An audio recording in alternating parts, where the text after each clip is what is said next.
I don't know who else to tell this to. My mother is a wreck, lost in her own grief, and my father. He's the reason I'm even speaking into this empty room. I can't talk to them. Not about this. I thought I was saving him. I truly believed I was doing the right thing. But now I know I made a terrible mistake. A mistake that echoes in the silence of this house. It's a silence far worse than the screaming that used to fill these walls. His eyes, they're haunted and broken.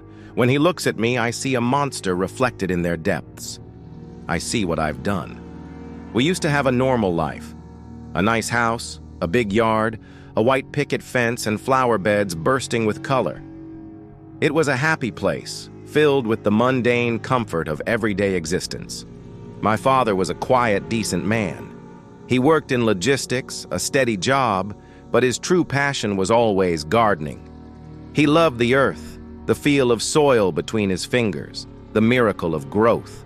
15 years ago, when I was just 10, everything changed. He came home one evening unusually energetic, almost buzzing with excitement. He held something carefully in his hand. It was a seed, single, gnarled, and heavy, the size of a pigeon's egg. It was black, with strange, intricate spiral patterns etched into its surface. He said a street vendor had given it to him. The vendor had claimed it was special, that it would grow into a great protective tree, a guardian for our home. My father believed him. We planted it together in the backyard, a cherished memory now tainted by what came after. The tree grew with unnatural speed. Within a couple of years, it was taller than me, a spindly sapling reaching for the sky. My father was ecstatic, his joy almost unsettling in its intensity. He began to tend to it like a deity, building a sacred fence around its base. He spent hours there, talking to it, touching its bark. His devotion grew with every passing day. He started changing subtly at first. Less time with us, more time with the tree. He'd come inside, his eyes distant, a strange calm about him. Then he started referring to it as a presence, not just a plant. He spoke of its wisdom, its ancient power. We tried to laugh it off, but there was a tremor of unease in our voices. By the time I was in my early 20s, the tree was a monster. It was an unrecognized species, unlike anything I'd ever seen in books or nature. Its bark was smooth, dark gray, almost black, and its leaves were a deep, waxy green, absorbing all light. It towered over our two-story house, a colossal sentinel.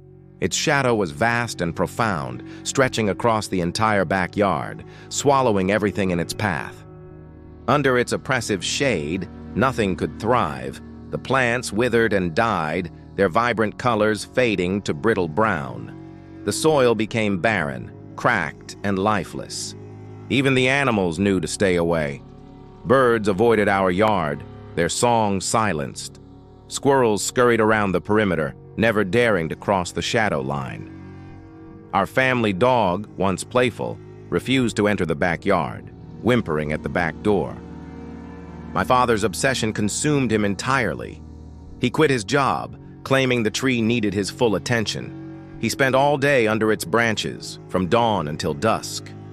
He appeared to listen, sometimes whispering back as if engaged in a silent conversation. He refused food, inviting us to join him in the peaceful shadow, promising us tranquility. He wasted away before our eyes. His skin became pale, almost translucent, and his eyes grew vacant, hollow. He barely slept inside, only fitfully, his mind always drawn back to the tree. I watched him fade, a ghost in his own home. That's when I knew. The tree had to go. It was the only way to save him. I waited until nightfall, after my father had finally fallen into an exhausted sleep. I armed myself with an axe, its cold steel a stark contrast to the warmth of my fear. Stepping into the tree's shadow was like entering another world. An unnatural, draining cold enveloped me, seeping into my bones. It felt like the air itself was being sucked away. My hand trembled as I touched the bark. A multi-voiced whisper, a chorus of "don't," echoed in my mind. I dismissed it as fear, a trick of my own terrified imagination. The first swing of the axe was met not with the solid thud of wood, but a wet, fleshy sound. A dark, viscous sap, thick and glistening, oozed from the wound. It smelled coppery, like blood. Panic seized me. This wasn't wood. This was something else, something alive. But the image of my father's vacant eyes, his wasted form, spurred me on. I had to save him. I kept swinging, the sickening thud and gush repeating with each strike. The coppery smell grew stronger, cloying and metallic. I was drenched in the dark fluid, my hands slick. Finally, with a tearing shriek that seemed to rip through the very fabric of the night, the tree began to fall. It crashed to the ground with a ground-shaking roar, revealing its horrifying interior. It wasn't wood. It was a fibrous mass of dark red muscle and pale sinew, pulsating faintly in the moonlight. And embedded within its core, cut clean through by my axe, was a human torso. My father appeared then, drawn by the sound. His vacant serenity was gone, replaced by profound grief, a raw, guttural sound escaping his lips. He looked at the mangled tree, then at me, his eyes wide with horror. "Burn it," he commanded, his voice hoarse, broken. "Burn it all."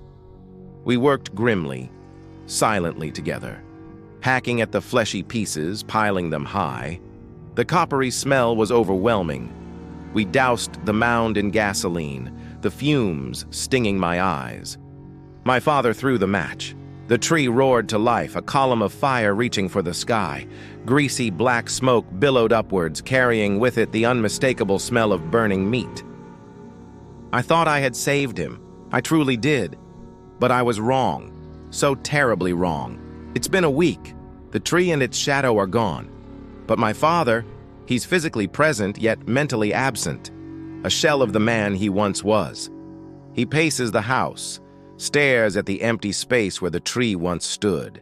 He jumps at every sound, every creak of the floorboards. He hasn't spoken a single word since that night. He looks at me with those haunted, broken eyes, and in them, I see the monster I've become. I destroyed him. I traded a smiling zombie for a silent, terrified ghost. I need answers. What was that tree? How do I bring him back? The silence in this house is growing louder every day, pressing in on me, suffocating me. I don't know how much more I can take.